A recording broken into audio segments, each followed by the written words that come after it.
SI Jonmoni ৰাভাৰ দুৰ্ঘটনাগ্ৰস্ত বাহনখনৰ পৰা উদ্ধাৰ হোৱা মোবাইল ফোনটো কাৰ?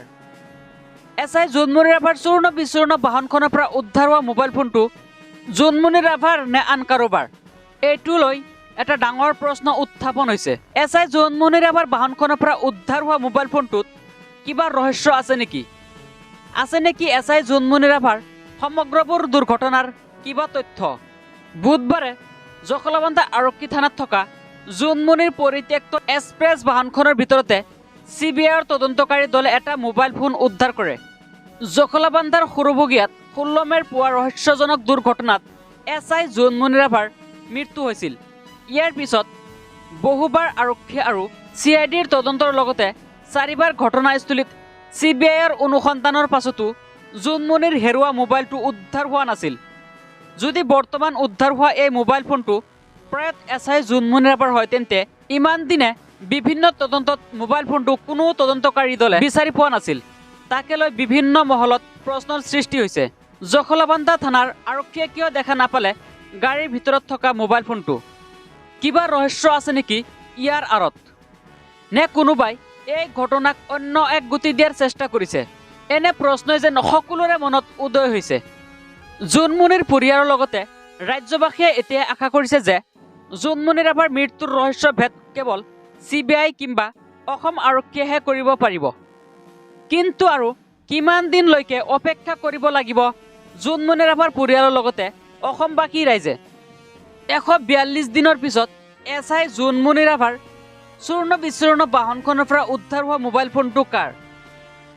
SI জোনমণি ৰাভাৰ চূৰ্ণ বিচূৰ্ণ বাহনখনৰ পৰা উদ্ধাৰ হোৱা মোবাইল ফোনটো যদিহে SI জোনমণি ৰাভাৰ হয়, তেন্তে পূৰ্বে কিয় উদ্ধাৰ হোৱা নাছিল SI জোনমণি ৰাভাৰ বাহনখনৰ পৰা মোবাইল ফোনটো?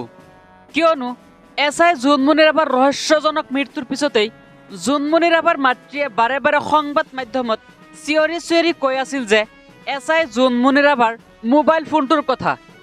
কিন্তু একেৰাহে 2ৰ পৰা 4বাৰ তদন্ত কৰিছিল SI জোনমণি ৰাভাৰ বাহনখন। কিন্তু সেই সময়ত কিয় উদ্ধাৰ হোৱা নাছিল SI জোনমণি ৰাভাৰ হেৰাই যোৱা মোবাইলখন? যদিহে সেই মোবাইলটো SI জোনমণি ৰাভাৰেই হয়, তেন্তে ইমান দিন কিয় উদ্ধাৰ কৰিব পৰা নাছিল SI জোনমণি ৰাভাৰ বাহনখনৰ পৰা মোবাইল ফোনটো?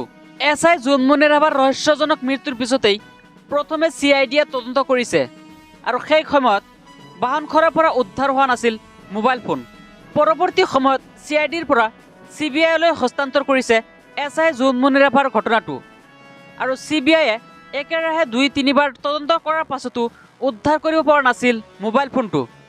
কিন্তু 142 দিনৰ পিছত হঠাৎ SI জোনমণি ৰাভাৰ চূৰ্ণ বিচূৰ্ণ বাহনখনৰ পৰা উদ্ধাৰ হোৱা মোবাইল ফোনটোক লৈ বৰ্তমান সময়ত ৰাজ্যৰ প্ৰতিগৰাকী ব্যক্তিৰ মনত এটাই প্ৰশ্ন, যদিহে SI জোনমণি ৰাভাৰ বাহনখনত আগৰ পৰাই মোবাইল ফোনটো আছিল, তেন্তে 142 দিনৰ পূৰ্বে কিয় উদ্ধাৰ কৰিব পৰা নাছিল মোবাইল ফোনটো? এয়া এক ৰহস্যজনক কথা, কিয়নো একেৰাহে 3-4বাৰকৈ তদন্ত কৰাৰ পাছতো উদ্ধাৰ কৰিব পৰা নাছিল মোবাইল। কিন্তু হঠাৎ 142 দিন পিছত উদ্ধাৰ হ'ল মোবাইল ফোনটো। এই মোবাইল ফোনটোক উদ্ধাৰক লৈ আপোনাৰ মতামত কি? আপুনি কি ভাবে এই মোবাইল ফোনটো কাৰ? প্ৰয়াত SI জোনমণি ৰাভাৰ নে আন কাৰোবাৰ?